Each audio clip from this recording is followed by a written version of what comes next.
మీకు ఒక సంఘటనను జ్ఞాపకం చేయాలని నేను ఆశపడుతూ ఉన్నాను. జింజే డార్ప్ అని ఒక విలాసవంతుడు, లోకంలో యాత్రలు చేస్తూ సంతోషిస్తున్నటువంటి వ్యక్తి అయిన ఒక దినాన ఆయన యాత్రలో వెళ్తూ ఉంటుంటే ఒక ఎత్తైనటువంటి స్థలములో ఒక సిలువ కనిపిస్తూ ఉంది. ఆ సిలువ మీద ప్రభు గాయపరచబడి రక్తం కారుతున్నట్లుగా ఆ పరిస్థితులు తన కంటికి దృశ్యంగా కనబడుతున్నప్పుడు ఆయన అనుకుంటాడు, ఎవరైనా ఇంత గాయపరచబడిన పరిస్థితుల్లో ఈ రీతిగా ఉంచబడింది అని ఆలోచిస్తున్నప్పుడు ఆ క్రింద ఒక పదము రాయబడి ఉంది. ఆయన ఆలోచిస్తున్నాడు, ఈ ముళ్ళ కిరీటం ఏంటి, ఈ గాయాలేమిటి, ఈ చేతుల్లో ముళ్ళు గుర్చబడటం ఏంటి, ఎందుకు ఈయన చనిపోయి ఉంటాడు, ఎందుకు ఈయన చనిపోయినటువంటి దానిని దృశ్య రూపంలో ఇలా చూపిస్తూ ఉన్నారు అని భావిస్తున్నప్పుడు ఆ క్రింద ఒక మాట రాయబడి ఉంది. ఏమిటి ఆ మాట అని మనం ఆలోచన చేసినప్పుడు, నీ కొరకే నా ప్రాణమిచ్చి తిని అనే మాట.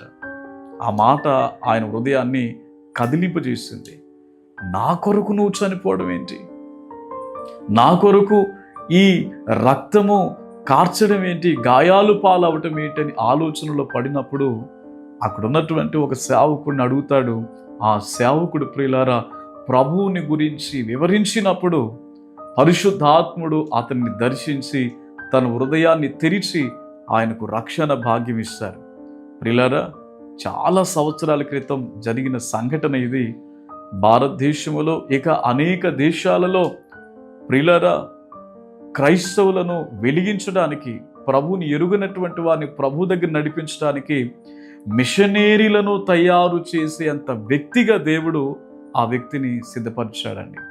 ఈ మాటలు ఎందుకు జ్ఞాపకం చేస్తున్నాను తెలుసా ప్రియులారా, ఆ దృశ్యాన్ని చూసి హృదయము కరిగిన వ్యక్తి ఈ దినాన నీవు ప్రభు పంచగాయములో ఆయన నీ కొరకు నా కొరకు గాయపరచబడినటువంటి దానిని జ్ఞాపకం చేసుకుని, ప్రభువా నా చేతులతో చేసిన పాపాలకు నీ చేతులు మ్రేకులు గుచ్చబడ్డాయి నాయన, నా కాళ్ళు తప్పుడు మార్గాలు నడిచాయి, మీ కాళ్ళలో మేకులు గుచ్చబడ్డాయి తండ్రి, నా తలంపులు చెడ్డవుగా ఉన్నాయి, మీ శిరస్సు మీద మురుళ్ళు గుచ్చబడ్డాయి నాయన, నన్ను క్షమించు తండ్రి అని చెప్పి నువ్వు ప్రార్థన చేసినప్పుడు పరిశుద్ధాత్ముడు నిన్ను దర్శిస్తాడు.